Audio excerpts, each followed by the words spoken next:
দীর্ঘ ৩ বছর পর গোসারহাটে দলীয় কার্যালয় খুলল বিজেপি। শনিবার গোসারহাট বাজারের সাপ্তাহিক হাটে মিছিল করে বিজেপি কর্মী সমর্থকেরা। মিছিল শেষে বিজেপির শীতলকুচির বিধায়ক বরেনচন্দ্র বর্মন দলীয় কার্যালয়ের ফিতে কেটে উদ্বোধন করেন। 2021-এর বিধানসভা নির্বাচনের পর গোসারহাটের বিজেপির দলীয় কার্যালয় ভাঙচুরের অভিযোগ ওঠে রাজ্যের শাসক দল তৃণমূল কংগ্রেসের বিরুদ্ধে। এরপর দীর্ঘদিন গোসারহাটে বিজেপির কোনো কার্যালয় ছিল না। বিজেপির কর্মসূচিতে বিধায়ক ছাড়াও উপস্থিত ছিলেন মহিলা মোর্চার কোচবিহার জেলা সভানেত্রী অর্পিতা নারায়ণ, জেলা কমিটির সদস্য পবিত্র বর্মন, 6 নম্বর মণ্ডল সভাপতি মানস বর্মন সহ অন্যান্য নেতৃত্ব। আজকে কি প্রোগ্রাম আপনাদের? আজকে মূলত আমাদের একটি মিছিল ছিল, তার সাথে সাথে আমরা গোসাইরহাট বাজারে গরুহাটিতে আমাদের পার্টি অফিস উদ্বোধন করেছি। আর সমস্ত জনসাধারণকে ভারতীয় জনতা পার্টির পক্ষ থেকে আমরা বিনম্র আবেদন জানাচ্ছি। পশ্চিমবাংলায় যে শাসক দলটা চলছে একেবারে দুর্নীতিগ্রস্ত, শোষণ, অপশাসন, চুরি, এমন কোনো জায়গা নেই চুরি হয়নি। আজকে আমরা এর হাত থেকে পশ্চিমবাংলাকে বাঁচাতে চাচ্ছি। পশ্চিমবাংলাকে আমরা সোনার বাংলা পরিণত করতে চাচ্ছি।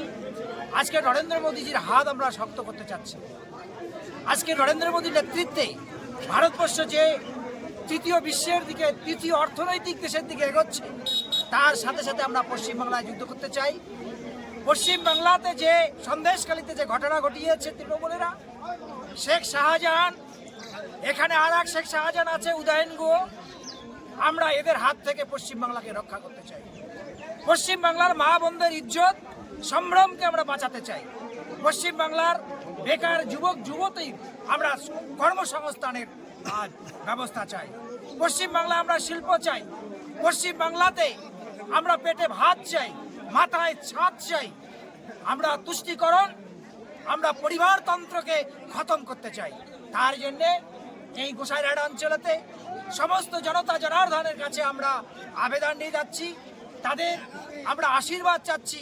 আগামী 19 এপ্রিল যে লোকসভা নির্বাচন, আমাদের হৃদয়ের মণি, হৃদয় সম্রাট নিশীথ প্রামাণিকজিকে পদ্মফুল চিহ্নে ভোট দিয়ে যাতে সবাই জয়যুক্ত করে, বিপুল হারে আমরা বিশাল ব্যবধানে এখানে যাতে নিশীথ প্রামাণিককে আমরা জেতাতে পারি, তার জন্যে সমস্ত দোকানদার থেকে শুরু করে পথ চলতি মানুষজন যারা যারা আমাদের মিছিল দেখেছেন, সকলের কাছে আমরা কাতর বিনম্র আবেদন জানাচ্ছি, পদ্মফুল চিহ্নে ভোট দিয়ে পশ্চিমবাংলাকে রক্ষা করুন, পশ্চিমবাংলার সমাজকে রক্ষা করুন, পশ্চিমবাংলার যুবকদের রক্ষা করুন, আগামী প্রজন্মের ভবিষ্যৎকে সুনিশ্চিত করুন।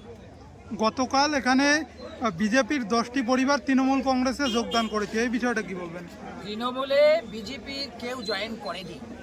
তারা তৃণমূলের ভারতীয় জনতা পার্টির কোনো পদাধিকারী নয়, তারা কোনো বুথ সভাপতি নয়। তৃণমূলের লোক তৃণমূলে জয়েন করছে। তৃণমূলের যে নাটক সমস্ত পশ্চিমবঙ্গবাসী দেখছে। আপনারা দেখেছেন দলে দলে